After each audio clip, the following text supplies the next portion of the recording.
Hatim dalam rombongan di waktu safar ilal hajj, salah satu di antara rombongan yang mereka adalah termasuk tokohnya, orang kayanya, dalam keadaan sakit, sehingga mereka di perjalanan tidak mendapatkan dokter. Hatim al-Asom yang mengobati, diobati dengan Fatihah, tapi Fatihahnya Fatihah Hatim al-Asom, bukan Fatihahnya kita. Kita kan mengumpulkan Fatihah 100 kali pun tidak sembuh-sembuh, tapi ini Fatihah Hatim al-Asom, Fatihah dengan lidah yang tidak pernah mengucapkan kata-kata yang tidak pantas, kata-kata yang kasar, kotor, mencaci maki. Jaga lidah kalian. Ma yalfidu min qawlin illa ladeh raqib atid. Raqib atid. Ingat, raqib atid selalu mencatat apa yang keluar daripada lidah kalian, satu kalimat dan biasakan untuk berkata dengan kata yang manis, dengan kata yang akhlak, dengan kata yang baik. Jangan suka mencaci maki, jangan suka teriak-teriak, jangan suka apalagi naudzubillah dengan kata-kata yang kotor, didengar aja tidak pantas, naudzubillah. Ya, nahnu hadzal nuhasab fi kulli kalimah, nuhasab fi kulli amal. Kita akan dihisab nanti di akhirat. Setiap kalimat akan dimintai tanggung jawab. Setiap apa yang kita kerjakan akan dimintai tanggung jawab nanti kelak di akhirat. Wal tandur nafsun ma qaddamat. Lihat, jadi introspeksi diri, lihatlah apa yang telah kalian lakukan untuk akhirat kalian. Apa kalian sudah taubat? Apa kalian sudah betul-betul membawa bekal, mempersiapkan bekal yang banyak? Apa kalian sudah siap untuk mendapatkan kebahagiaan di akhirat nanti dengan bekal ibadah yang sekarang kalian lakukan? Jangan merasa puas. Kita apalagi seperti kita ini orang-orang yang mungkin maksiat kita lebih banyak daripada ibadah kita. Ibadah kita pun yang kita lakukan ya ibadah seperti ini. Sholat tidak khusyuk, baca Qur'annya juga tidak ngerti, baca ke ini pun seperti itulah seadanya. Ya, padahal kita mengharap surga kepada Allah. Apa dikira surga itu murah? Innal jannata la sil'atun ghaliyah, kata Rasul sallallahu alaihi wasallam. Surga itu adalah barang dagangan yang mahal, dan Allah akan menjual surganya kepada seseorang yang mau membelinya.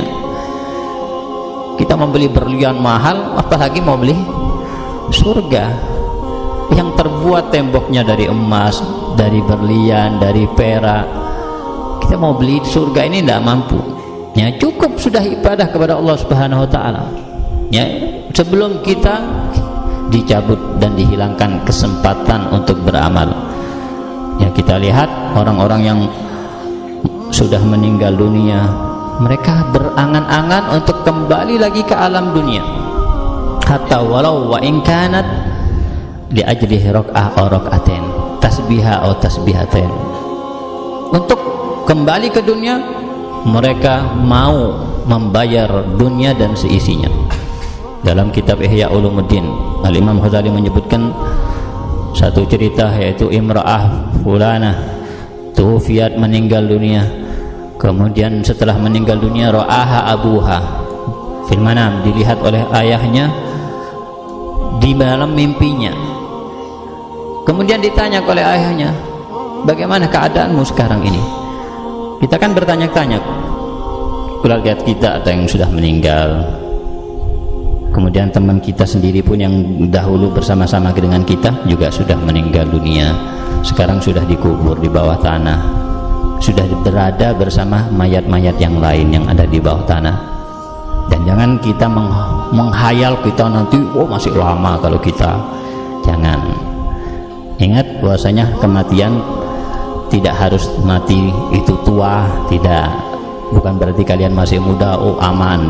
Banyak sekarang apalagi akhir zaman, mautul fujaah. Min alamatis sa'ah kasratul mautil fujaah, termasuk tanda hari kiamat.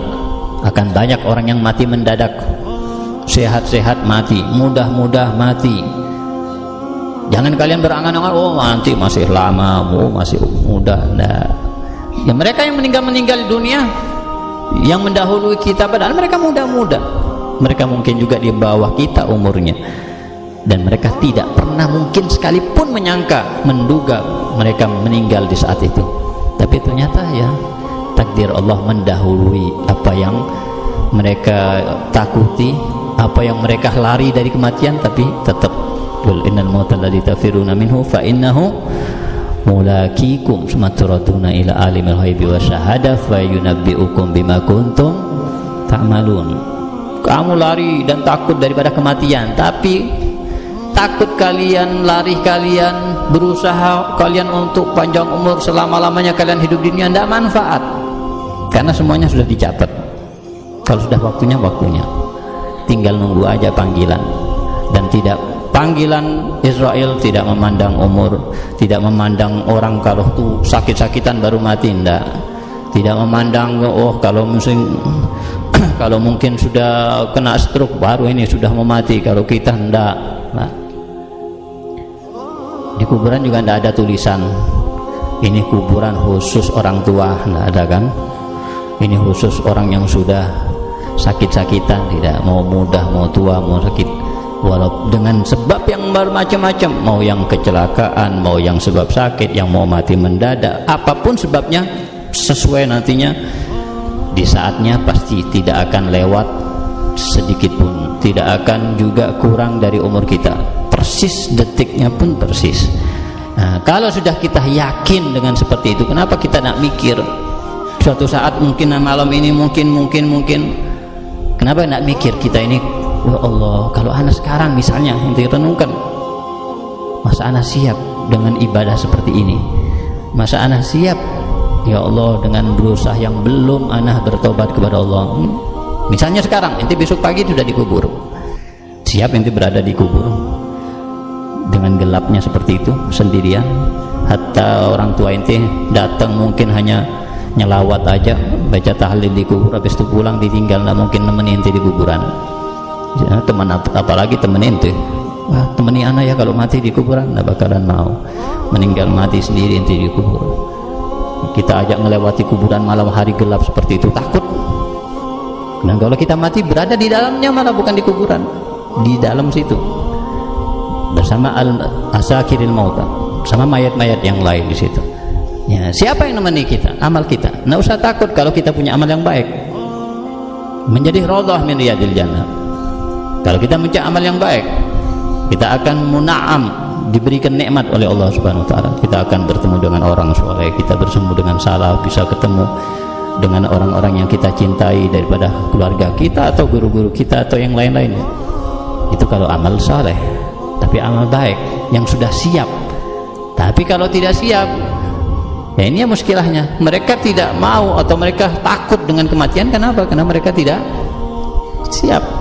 Mereka tidak siap untuk memperbanyak bekal terlebih dahulu, tidak siap juga seperti itu. Ayo sekarang pergi, ya tentunya mau siap-siap dulu, jangan sekarang itu kok, sekarang diajak langsung begini, tidak ada janjian, tidak ada pemberitahuan, ya janjian dulu, besok pergi ya, baru sebelumnya sudah siap-siap. Ya, kita harus ketahui bahwasanya al-maut fujaatan, kematian datangnya ya tiba-tiba, tidak memberitahu terlebih dahulu. Jadi artinya setiap saat harus kita siap-siap. Dengan apa siap-siapnya? Dengan berbanyak ibadah. Atardu an takuna rafiqa qaumin lahum zadu wa anta bi ghairi zadi.